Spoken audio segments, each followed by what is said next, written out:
This is Richard Wolff from Democracy at Work with another Wolff Responds. And this is a brief assessment of the economic advisory team that Joseph Biden has chosen to work with him to deal with what is arguably one of the worst economic depressions in the history of U.S. capitalism. I don't know all of the individuals in any kind of detail. I have some knowledge about three of them. And they are, I believe, the three most often referred to as, in some sense, progressive, suggesting that Joe Biden has chosen from people that were not only holdovers from Obama, but represent something more or more progressive than that. The three that I can comment on with a little bit more familiarity are Janet Yellen, Jared Bernstein, and Heather Boushey. And I hope I'm pronouncing these all correctly. Those three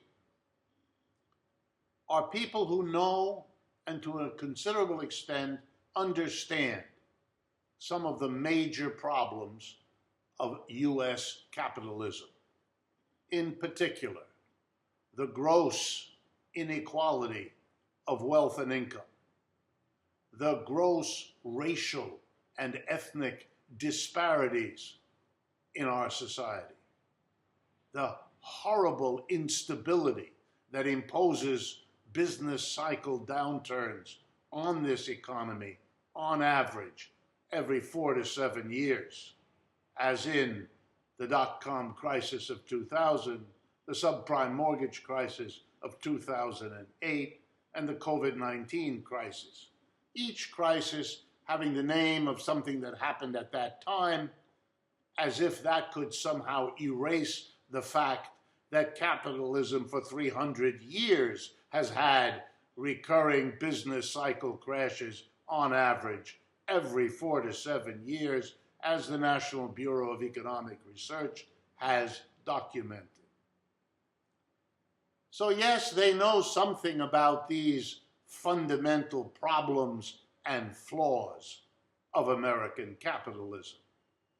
They probably also know, because they are familiar to some extent with American economic history, in which periodically, for the lifelong time of this country, periodically folks have woken up one day, looked around, and said, my goodness, there's inequality, there's poverty, there's injustice, economic, political, racial, you name it.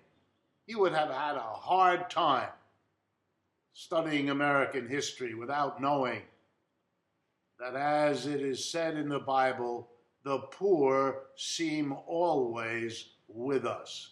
Well, they sure do in capitalism. And therein lies the problem with Bernstein, Yellen, and Boushey. They see the problem, but they are blinded ideologically to the solution. They're going to come up with policies, you see, ways that the government can nudge, can create incentives, can use taxes to make these problems less severe than they might otherwise be. That's what they plan to do, because that was done by every other similarly inclined economic team for the last 2 centuries. It's what the Obama people tried to do, middling success. But it's not a question of whether those policies will or will not work.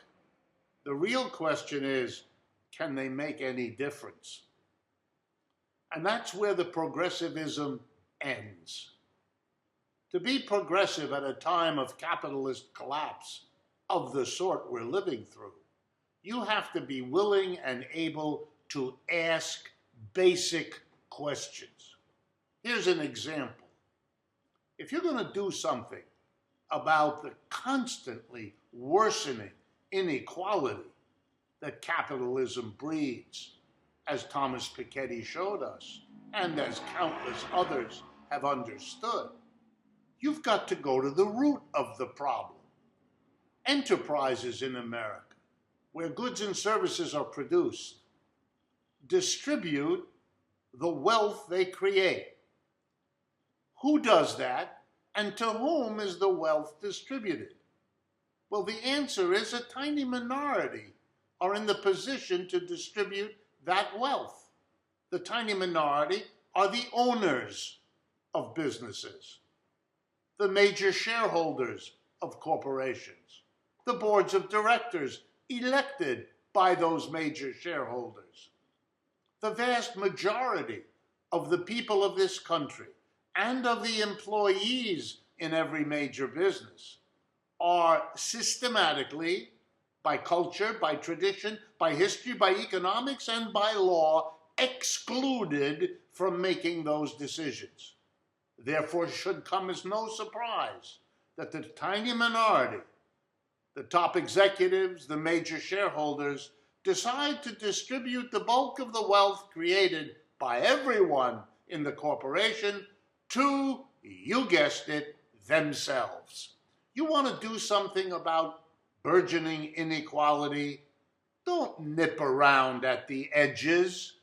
Don't pride yourself for understanding inequality and then foreclose any questioning of, any criticism of, and for sure, any policy that would change the organization of business so that a democracy might exist there, a democracy that wouldn't, and by law could be prevented from distributing in grossly unequal ways.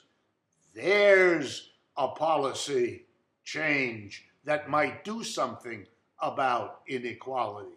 But just that kind of foundational criticism, foundational thinking, and foundational social change policy is what has no place in Mr. Biden's team. It never did in the histories of Yellen, Bernstein, or Boushey. Good people, well-intentioned, but they long ago accepted the rules of what can and cannot be said, what can and cannot be policy-wise effective, what is, and this they love, realistic in terms of what you can get done. Let me close with a comment on that realism. It's realistic to do what you've done, even though people like you, 30 years ago, 70 years ago, 100 years ago, were realistic in the same way. And here we are with unspeakable inequality, unbearable instability. That realism that limited them, that's why we're here. More realism of that sort from you is exactly what we don't need. This is Richard Wolff for Democracy at Work.